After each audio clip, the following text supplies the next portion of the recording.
murder a liberator, but you can't murder liberation.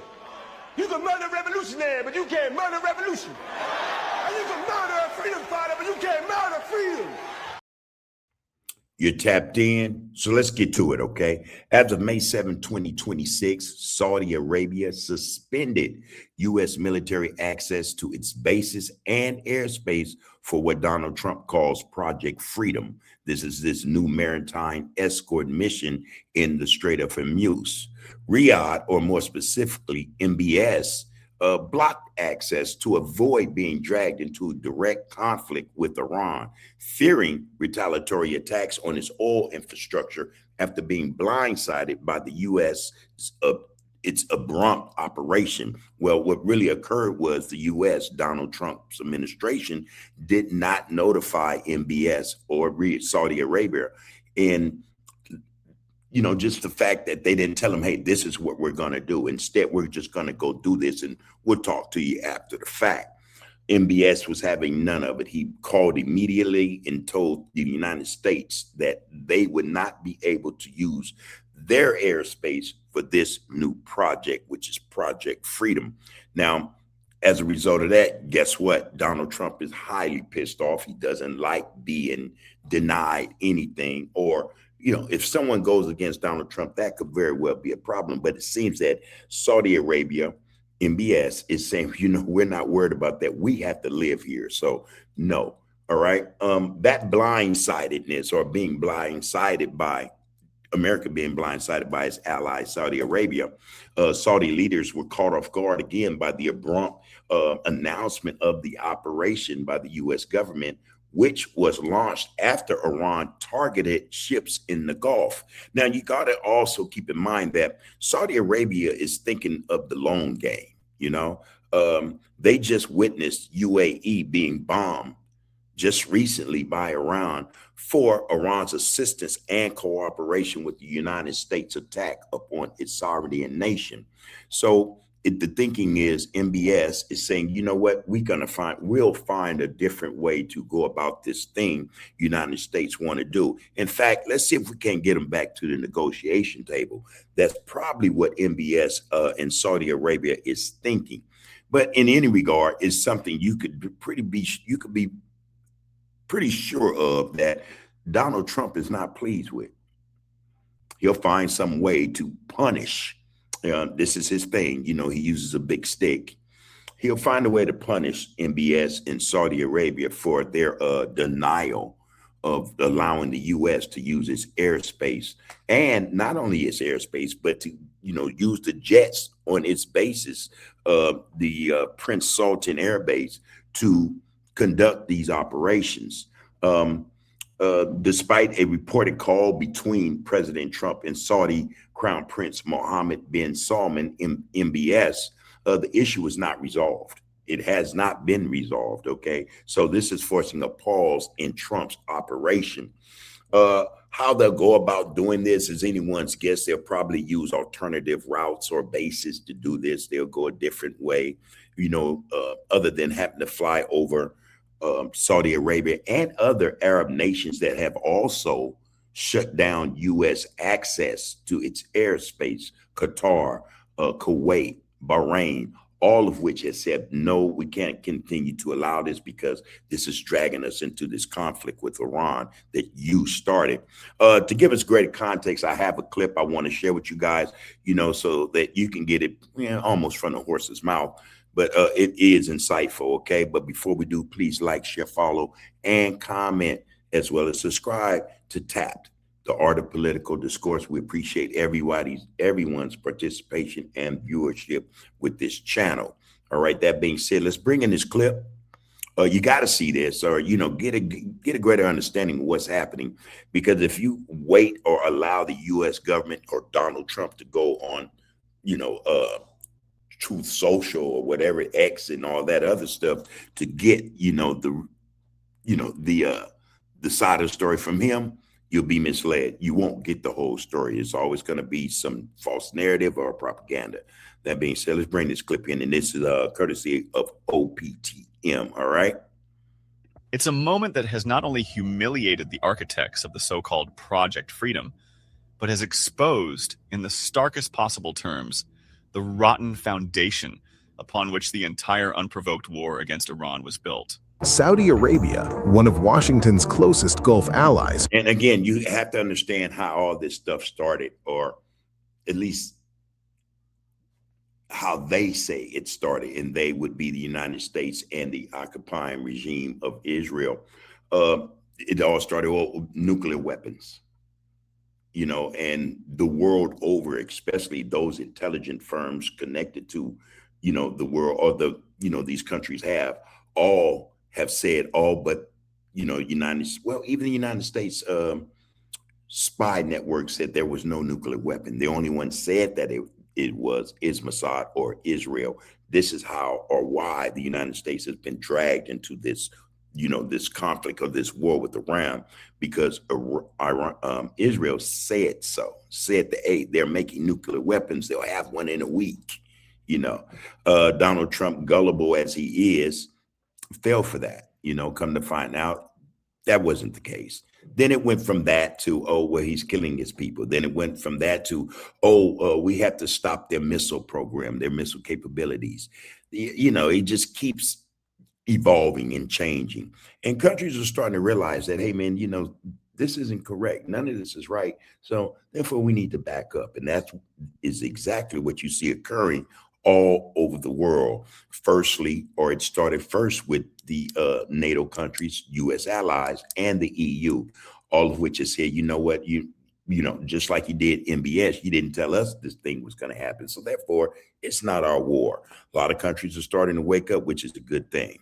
Refused to allow the American military to use its airspace for operations against Iran. Saudi Arabia denied the United States access to its airspace and Prince Sultan Air Base during Trump's newly launched Project Freedom operation in the Strait of Hormuz. Can you just imagine Trump's anger? I mean, a tantrum. You would love to see that play out. I wish someone, they're probably, we'll see these recordings 30, 40 years from now, but can you just imagine his anger and hatred for MBS and the Saudi monarchy? It got to be epic. Now that would be an epic fury that we would want to see. I would love seeing that. Saudi Arabia then informed Washington that it would restrict U.S. military access linked to the mission, escalating the diplomatic tensions between the allies. Yesterday, Donald Trump's gimmick of a naval escort operation to break Iran's lawful defensive blockade of the Strait of Hormuz collapsed in catastrophic fashion. It didn't fail because of Iranian anti-ship missiles blowing American carriers out of the water, though Tehran is more than capable of doing just that. It failed because the Kingdom of Saudi Arabia looked at Washington, looked at the disaster unfolding in the Persian Gulf, and simply said no. And simply realize that, yes, this is a gimmick, and it's not going to be successful. This thing Trump called a war or conflict of, 2 to 3 weeks. We're going into the third month. We're into the third month, and there seems to be no off ramp for the Trump administration. And that's because they're stubborn. Donald Trump is he's a bully. He's a bully. And for the most part, you have to acknowledge that Trump in his own mind is used to getting his way, no matter what anyone says. Okay. This is why we see this thing dragging out like this. And then add to the equation, Israel is in his ear. No doubt about that. The kingdom slammed its airspace shut, grounded American combat jets at Prince Sultan Air Base, and refused to allow a single U.S. fighter to take off from its soil to provide a defensive umbrella over this doomed mission. The result was immediate and devastating for the empire. Within just 36 hours of its chaotic launch, Project Freedom was dead on arrival, suspended in utter disgrace, not because of a military defeat on the battlefield, but because of a diplomatic slap from an ally who has realized that backing the occupation's madness is a one-way ticket to regional annihilation. Also, to add to that, Saudi Arabia considers this a diplomatic blindsiding and, issue of sovereignty. Saudi leadership, as I recall, or specifically Crown Prince Mohammed bin Salman, MBS, was reportedly incensed, angry about this whole thing, the whole development of this thing, and about not being informed of it, after learning about the mission, through social media. That's how he got access or became aware of it, through social media. Imagine that, and public news reports to add, rather than Donald Trump calling this guy and said, "Hey, this is our plan now. This is called Project Freedom, and we need you, to cooperate so that we can get done what needs to be done. We need to open up the Strait of Hormuz. It's affecting the world economy. So come on, get on board." Rather than do that, Donald Trump did not, and MBS had to learn of this Project Freedom through social media. How insulting! All right. This goes far beyond a simple logistics problem, and to understand the sheer magnitude of this humiliation, you need to know the geography that sealed the project's fate. The Strait of Hormuz is a narrow, vulnerable choke point. Any naval task force trying to muscle cargo ships through there requires a constant combat air patrol overhead, fighters, tankers, and surveillance aircraft to hold back the swarm of drones and anti-ship missiles Iran has perfected. But where exactly were those jets supposed to come from? Aircraft carriers can only carry so many planes, and sitting them like ducks in the narrow, confined waters of the Gulf makes them prime targets for Iran's hypersonic. We're Phoenix Energy, a family-owned oil company focused on unleashing American oil from North Dakota And ballistic capabilities. The only viable solution for continuous air cover is a land-based air bridge, and that bridge had to go through Saudi Arabia. Without the ability to launch jets from Prince Sultan Air Base southeast of Riyadh, and without the overflight rights to cross the vast Arabian Peninsula from the Red Sea side or the Kuwaiti border toward the Gulf, there is literally no other route. You can't fly combat jets from Qatar or the UAE eastward without crossing Saudi territory or its maritime buffer, and you can't park land-based air power in Bahrain or Oman to hold the strait. By simply claiming its sovereign right over its own skies, Riyadh didn't just pause this project, it physically gutted it, suffocating it of the air cover it needed to survive. Almost effectively shutting it down. So again, the United States have to scramble and find another route or alternate route to get to what they need to do, escorting ships in and out of the strait. I think one possibility would probably be Jordan or Egypt. We'll see that. Yes, that's yet to be decided, but I'm pretty sure that's going to be considered. But for Saudi to do that, that's a greater slap, a harder slap to Donald Trump's face than Donald Trump slapped to MBS's face by not even telling him this thing was happening or going on. It is the greatest strategic U-turn in recent Middle Eastern history, and the occupation forces are in absolute shock. Yeah. Before we go deeper into this breathtaking failure, if you believe in holding warmongering empires and their occupation allies accountable with honest journalism, then the Pentagon can spin it. The revelation here, and I want you to sit with the Western media is terrified to articulate, is that the unprovoked February 28th war on Iran and the occupation's murderous rampage through Gaza would not be physically possible without the complicity of the Arab autocratic monarchies. Right. This Saudi decision has ripped the mask off completely. For years, the occupation has swaggered through the region with impunity precisely because nations were stripped of their sovereignty. Well, not just impunity throughout the region, in terms of violence it has enacted on these countries, but also without impunity, it has told lies. It has created and started wars with those countries in the Middle East. And the U.S. has always backed the occupiers' statements or propaganda, as well as false narratives about these countries. A lot of the wars that were fought in the Middle East, Iraq war, the Afghan war, the Syrian war, are all products of the occupying force of Israel. Those are all their wars. There were no weapons of mass destruction. That war started because the same guy, Benjamin Netanyahu, went before Congress and made this grand statement or claim, told this lie that there was. Yeah, so all this stuff is occurring because of the occupier in the Middle East, and that occupier would be the Zionist regime of Israel. The United States, for whatever reason, though, finds itself or continues to find itself doing at the beck and call of Israel, especially when it gives these allegations or it says these things are occurring, knowing full well that they're lies. Yeah. Look at the skies over Syria. The occupation forces have turned Syrian airspace into a highway for their terror raids, flying freely into Damascus and Aleppo, bombing who they wish with zero consequences. Why? Because the Syrian air defense network, which holds nothing back and fights with whatever it has, was systematically targeted and degraded, leaving a vacuum of sovereignty that the occupation's fighter jets ruthlessly exploit. But the Gulf states are different. They possess no real air defense architecture that isn't simply American hardware operated under American consent, which means they don't actually have control. They are simply gatekeepers. A U.S. jet flying from a Saudi base to bomb Iranian oil platforms or assassinate Iranian scientists must receive physical clearance from the Saudi regime. If that clearance is revoked, the occupation and the empire suddenly face a wall. That is exactly what happened. Tehran had been warning the Arab Gulf states from day one, do not let your airspace be a launch pad for aggression against us. The Saudis, facing the reality of Iranian ballistic precision and wanting a way out of the economic carnage, finally listened.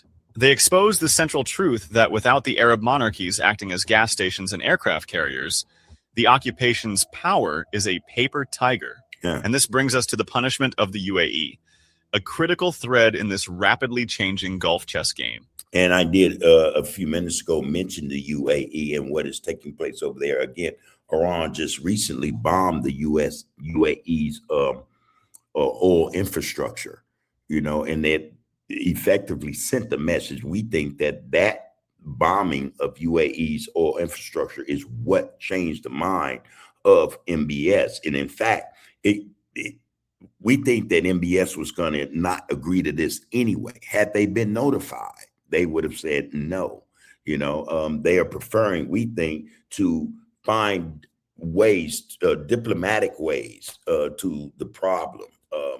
One of the solutions is to bring everyone back to the negotiation table. And this is what we think Saudi Arabia is trying to do with the help of Pakistan, of course.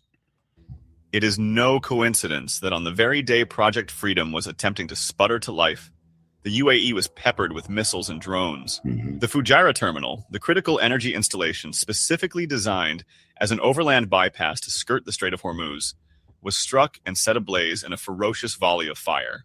You have to understand the logic here. The Iranian military knew that if the Americans were trying to escort ships through the strait, the air cover and operational command likely originated from the Emirates, the most rabidly anti-Iran and pro-occupation of the Gulf states. So, Tehran didn't just send a warning, it answered the threat at the root. By destroying the pumping stations and storage tanks of the Habshan-Fujairah pipeline, the Iranian military showed that the UAE's attempt to bypass the Strait of Hormuz was not just futile, but would invite a devastating, targeted response. This was not an attack on civilians, it was a precision elimination of infrastructure used to circumvent Iran's legitimate maritime control while simultaneously serving as the rear logistics base for an American war. And this is what Saudi Arabia is attempting to avoid, that exact thing that happened to the UAE. Saudi Arabia has sense enough, or it seems to have, enough sense to understand that, okay, that could very well be us next. So let's avoid that altogether. For most of these nations in the Middle East, their thing is about money. They would rather make money than make war. So it makes a lot of sense for Saudi Arabia to want to not be a part of this fiasco Donald Trump initially called Epic Fury, and now is trying to label Project Freedom. That remains to be seen. But in any respect, this is what's going on in the Middle East. Now, whether or not this thing holds, it remains to be seen. The United States more than likely will try to find another route to get this thing done, which will also, though, bring other nations or have other nations involved in this war. Iran will see them, focus on them, and attack them. Iran is making a clear statement. Anyone willing to help the United States in this regard is an enemy of the state of Iran. So, what do you think about this? Give us your thoughts on this. We like to know whether or not you think that MBS, Saudi Arabia, made the right decision. You know, it deciding to distance itself from Trump and the administration's war on Iran. Was that a good call they made? Also, I'd like to know, has MBS chose negotiations with Iran rather than war? And that could very well be behind the scenes. Also, we understand that they have an in or a line, direct line to Pakistan. And we think that that is the route or the way they want to go. Bring everyone back to the negotiation tables to find a way to end this thing and make more money. So what do you think? Drop your thoughts in the comments. Let us know. We appreciate, again, your participation and viewership. Until next time, take care of yourselves and each other. You can murder a liberator, but you can't murder liberation. You can murder a revolutionary, but you can't murder revolution. And you can murder